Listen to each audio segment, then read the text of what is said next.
ಈ ಬಗ್ಗೆ ಮಾತಾಡೋದಕ್ಕೆ ಉಮೇಶ್ ಬಣಕಾರ್ ಅವರು ನಮ್ಮ ಜೊತೆ ಲೈನಲ್ಲಿ ಜಾಯಿನ್ ಆಗಿದ್ದಾರೆ, ದೂರವಾಣಿ ಸಂಪರ್ಕದಲ್ಲಿ ನಿರ್ಮಾಪಕರು. ನಮಸ್ತೆ ಉಮೇಶ್ ಬಣಕಾರ್ ಅವರೇ. ಈಗ ಧಿಕ್ಕರಿಸಿ ಹೋದಂಗೆ ಹೋಗಿದ್ರು ಕಮಲ್ ಹಾಸನ್ ಅವ್ರು, ನಾನು ಸಾರಿ ಕೇಳಲ್ಲ, ಕರ್ನಾಟಕದಲ್ಲಿ ಸಿನಿಮಾ ಬ್ಯಾನ್ ಮಾಡಿದ್ರು ಪರವಾಗಿಲ್ಲ, ಜನ ಪ್ರೀತಿಯಿಂದ ನನ್ನ ಸಿನಿಮಾ ನೋಡ್ತಾರೆ ಅಂತ ಈಗ ಹೈಕೋರ್ಟೇ ಛೀಮಾರಿ ಹಾಕ್ತಾ ಇದೆ. ನ್ಯಾಯಮೂರ್ತಿಗಳಾಗಿರುವಂಥ ನಾಗ್ ಪ್ರಸನ್ನ ಅವರು ನೆಲ ಜಲ ಭಾಷೆ ವಿಷಯದಲ್ಲಿ ರಾಜಿ ಇಲ್ಲ ಅಂತ ಸ್ಪಷ್ಟವಾಗಿ ಹೇಳಿದ್ದಾರೆ. ಸಾರಿ ಕೇಳಬೇಕು ಅಂತ ಹೇಳ್ತಾ ಇದ್ದಾರೆ, ಖಡಕ್ ಸೂಚನೆ. ನಾನು ಈ ಒಂದು ಉದ್ದಟತನ ಮತ್ತೆ ದುರಹಂಕಾರಕ್ಕೆ ಒಂದು ತಕ್ಕ ಸಾಕ್ಷಿಯನ್ನ ಕೋರ್ಟ್ ಎತ್ತಿಡಿದಿದೆ ಅಂತ ಹೇಳಿದ್ರು ಕೂಡ ತಪ್ಪಾಗ್ಲಾರ್ದು ಮೇಡಮ್.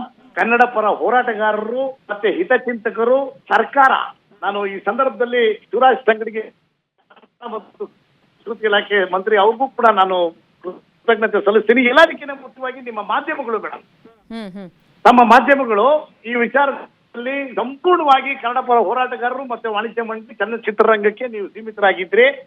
ತುಂಬಾ ಸ್ವಾಗತವಾದಂತ ವಿಚಾರ ಮೇಡಮ್ ಇದು. ಈಗ ನೋಡಿ, ಕೆಲವೊಂದು ರಿಪೀಟೆಡ್ಲಿ ಘಟನೆಗಳು ನಮ್ಮ ರಾಜ್ಯದಲ್ಲಿ ಸಂಭವಿಸ್ತಾ ಇತ್ತು. ಎಸ್ಪೆಷಲಿ ನಾರ್ತ್ ಇಂಡಿಯಾದವರು ಇಲ್ಲಿ ಬಂದು ಸವಾರಿ ಮಾಡೋದು, ಕನ್ನಡದವರನ್ನ ಒಂಥರ ಅಪಪ್ರಚಾರ ಮಾಡೋ ರೀತಿ ಮಾಡೋದು, ಅದ್ರ ಜೊತೆ ಇಲ್ಲಿ ಸೋನು ನಿಗಮ್ನ ರೀಸೆಂಟ್ ಘಟನೆ ಇರ್ಬೋದು. ಈಗ ಹೈಕೋರ್ಟ್ ಅದ್ರ ಬಗ್ಗೆ ಸ್ಪಷ್ಟವಾಗಿ ಹೇಳಿದೆ, ಕರ್ನಾಟಕದಲ್ಲಿ ಇಂಥದ್ದೆಲ್ಲ ನಡೆಯಲ್ಲ.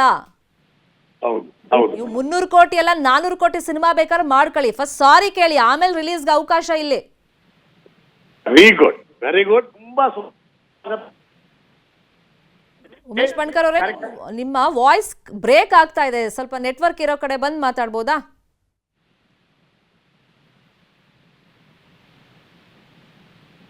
ಕೇಳಿಸ್ತಾ ಇದೆಯಾ ಇವಾಗ? ಕೇಳಿಸ್ತಾ ಇದೆ ಮೇಡಮ್. ಈಗ ಸ್ಪಷ್ಟವಾಗಿ ನ್ಯಾಯಮೂರ್ತಿಗಳು ಹೇಳಿದ್ದಾರೆ, ನಾಗ್ ಪ್ರಸನ್ನ ಅವರು, ನನಗೆ ನಾಲೆಡ್ಜ್ ಇಲ್ಲದೆ ನಾನು ಈ ತರ ಮಾತಾಡಿದ್ದೀನಿ, ಸಾರಿ ನೀವು ಕೇಳಲೇಬೇಕು, ಅದಾದ್ಮೇಲೆ ಅರ್ಜಿ ವಿಚಾರಣೆಯನ್ನ ಕೈಗೆತ್ಕೊಳ್ಳೋದು. 300 ಕೋಟಿನಾದ್ರೂ ಮಾಡಿ 400 ಕೋಟಿನಾದ್ರೂ ಹಾಕಿ ನೀವು ಬಂಡವಾಳ ಹಾಕಿ ಸಿನಿಮಾ ಮಾಡಿರಿ, ರಿಲೀಸ್ ಮಾಡಬೇಕು ಅಂದ್ರೆ ಫಸ್ಟ್ ಕ್ಷಮೆ ಕೇಳಲೇಬೇಕು ಅಂತ ಹೈಕೋರ್ಟ್ ಹೇಳಿದೆ. ಈಗ ಡೆಫಿನೆಟ್ ಆಗಿ ಮೇಡಮ್, ಉದ್ದಟತನ ಮತ್ತೆ ದುರಹಂಕಾರ, ನಾನೆಂಬ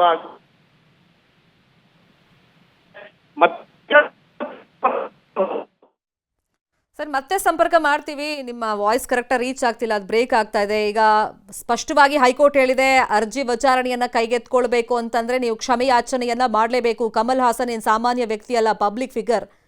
ಈಗ ಸಿನಿಮಾ ರಿಲೀಸ್ ತೊಂದರೆ ಆಗುತ್ತೆ ಅಂತ ಹೇಳಿ ಕೋರ್ಟ್ ಮೆಟ್ಲನ್ನ ಹತ್ತಿದ್ದಾರೆ. ನನಗೆ ನಾಲೆಡ್ಜ್ ಇಲ್ಲದೆ ನಾನು ಈ ತರ ಸ್ಟೇಟ್ಮೆಂಟ್ ಕೊಟ್ಟಿದ್ದೀನಿ ಕನ್ನಡದ ಬಗ್ಗೆ, ಸಾರಿ ತಪ್ಪಾಯ್ತು ಅಂತ ಕೇಳಬೇಕು. ಆ ಥರ ಕೇಳಿದ್ರೆ ಮಾತ್ರ ಮುಂದಿನ ಅರ್ಜಿ ವಿಚಾರಣೆಯನ್ನ ನಡೆಸೋದಕ್ಕೆ ಸಾಧ್ಯ.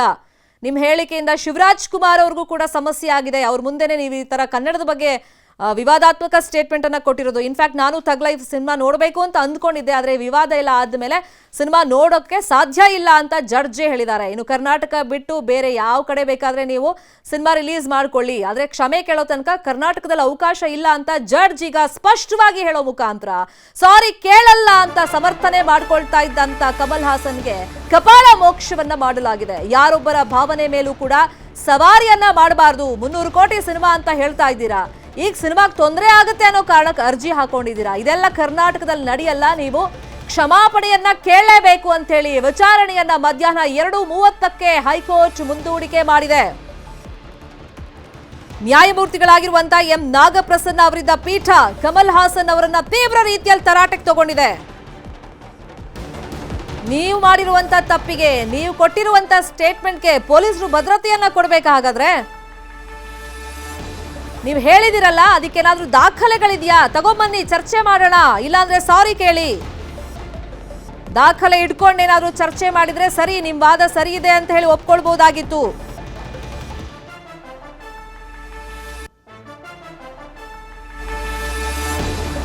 ಈಗ ಫಸ್ಟ್ ನೀವು ಕ್ಷಮೆ ಕೇಳಬೇಕು, ಅದಾದ್ಮೇಲೆ ಮುಂದಿನ ವಿಚಾರಣೆ.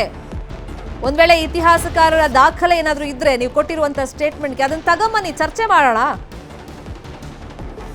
ಈಗ ಹೇಳಿದ ಮಾತನ್ನ ವಾಪಸ್ ಪಡೆಯೋಕ್ ಸಾಧ್ಯ ಇಲ್ಲ. ಕ್ಷಮೆ ಕೇಳದ ಹೊರತು ನಿಮ್ಮ ಅರ್ಜಿ ವಿಚಾರಣೆ ಕೂಡ ಸಾಧ್ಯ ಇಲ್ಲ. ಕ್ಷಮೆ ಕೇಳೋ ಬಗ್ಗೆ ಯೋಚನೆ ಮಾಡಿ ಅಂತ ಹೇಳಿ ಜಡ್ಜ್ ಸ್ಪಷ್ಟವಾಗಿ ಹೇಳಿದ್ದಾರೆ.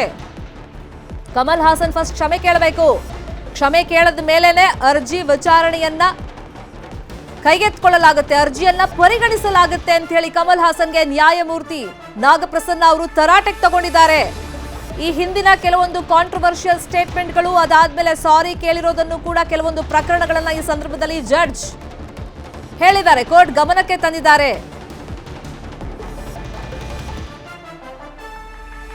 ಇಲ್ಲಿ ಕನ್ನಡಿಗರ ಭಾವನೆಗೆ ಧಕ್ಕೆ ಉಂಟು ಮಾಡುವಂತ ಕೆಲಸ ಆಗಿದೆ. ನೆಲ, ಜಲ, ಭಾಷೆ ವಿಚಾರದಲ್ಲಿ ಯಾವುದೇ ಕಾರಣಕ್ಕೂ ರಾಜಿಯಾಗುವಂತ ಪ್ರಶ್ನೆನೇ ಇಲ್ಲ. ರಾಜ್ಯದಲ್ಲಿ ನಮ್ಮ ಭಾಷೆ ಮುಖ್ಯವಾದದ್ದು. ಇದು ನಾಗಪ್ರಸನ್ನ ಅವರ ಮಾತು.